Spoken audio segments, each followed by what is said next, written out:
Earlier this year, I went to Taiwan, and after 5 short months, I'm finally editing my vlog. Life goes so fast, I've been living so slow. Let's just leave, do whatever we want to. I don't want no regret, no rainy days. At the end of 2019, me, my sister and my best friend made plans to visit Taiwan. But as with a lot of people, our plans were put on hold because of the pandemic. And in Feb 2024, we, along with our cousins, finally hauled our asses to the land of bubble tea. Dear passengers, welcome to Taiwan International Airport. Once we picked up our luggage, we headed to the kiosk in the airport to see if we'd get lucky and win the lottery that was being offered to tourists. Unfortunately, I was not a winner, but my cousin was, and she won a few thousand new Taiwan dollars that was charged to her Easy card. First stop is 7-Eleven. First meal in Taiwan. After our snack at 7-Eleven, we took the metro and headed to Taipei, which took an hour. We were so happy to finally be walking the streets of Taiwan.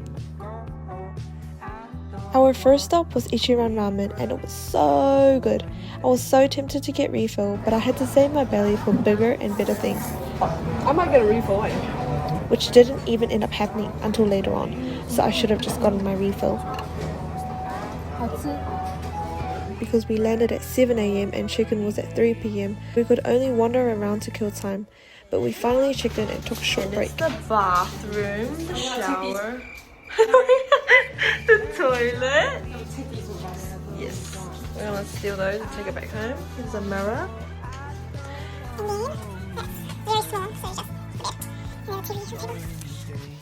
Period. The evening rolled around and we headed to our first night market, the Rao He night market. I think it was a holiday because it was so packed and there was so much food. It was kind of overwhelming, but I loved it. Of course, we had to get the Taiwanese sausage. They were amazing. I could eat them every day. There were massive ass avocados that I wasn't supposed to be touching. Please do not touch. I tried the infamous pepper buns, which were kind of average if I'm gonna be honest, but always worth a try. We even saw some kids looking at bongs, which felt so illegal.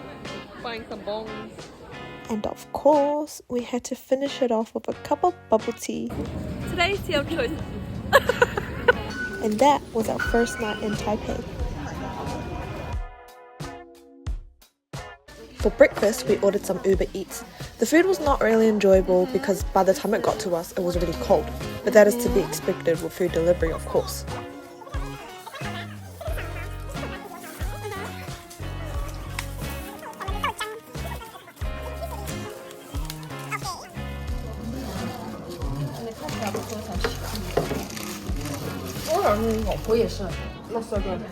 We had to catch the metro, and believe it or not, we spent 2 freaking hours in the underground station mall thingy doing I don't know what. But I do know we got a milk tea and a cream puff, so I can't complain.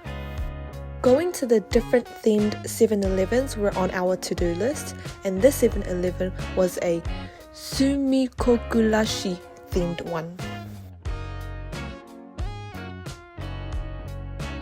We made our way to the Yongla markets, and this was where we had the most amazing strawberry daifuku, and I still think about it to this day. We wandered around some more and ended up at the Ximending Uniqlo, where we spent way too long, and then we headed back to the hotel and pretty much just chilled for the rest of the night.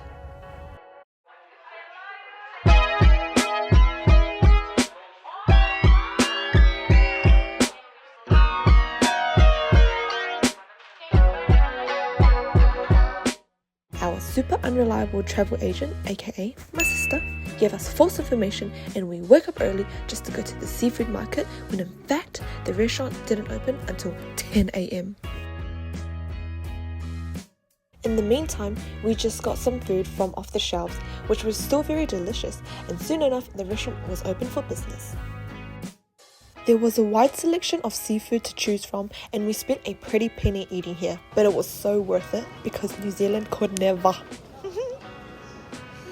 Can someone tell me why seafood is so expensive in New Zealand even though we are quote unquote an island country? Anyways, don't mind me, I'm just ranting. You guys try.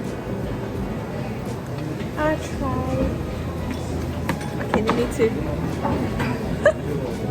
你的这个真漂亮啊！是不是你刚刚拍说不仅是我们的那个？什么了？你吃了吗？我刚刚吃过了。Nice and sweet. Hi China. Hi China. After semi-breaking the bank, we headed back to the hotel to meet with the rest of the group and then we went out to eat again. Miss Nika found a Michelin star rated restaurant and that is where we went for lunch.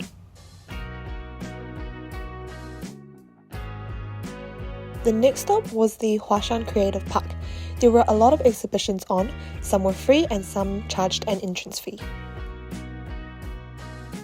Surprise, surprise! We only went to the one that was for free!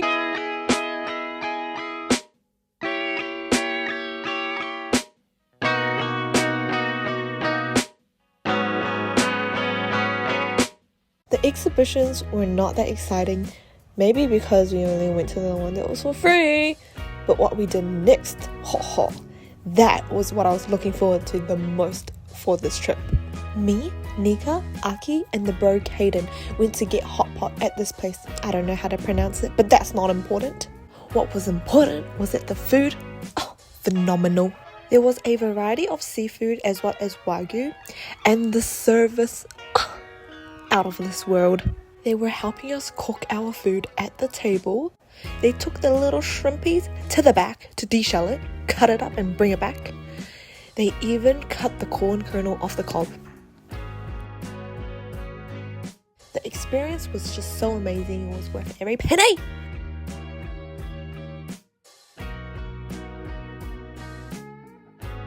And to end the night, we went to have a lazy drink at the bar.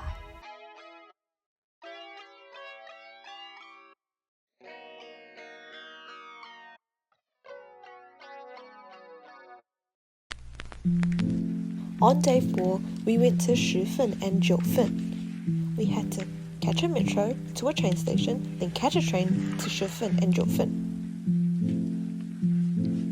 Let me just say, I'm not the biggest fan of the rain, but oh my god. I love that the winter rain created a sort of mysterious, mystical atmosphere, and it just felt so fitting. I think this would be the only time I can say that I actually enjoyed being outdoors when it's raining.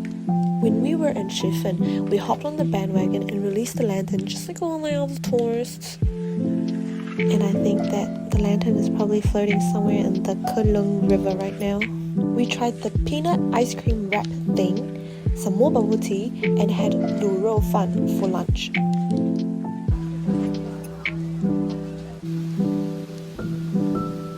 We wrapped up the day with some tea and sweets at the popular Ame Tea House.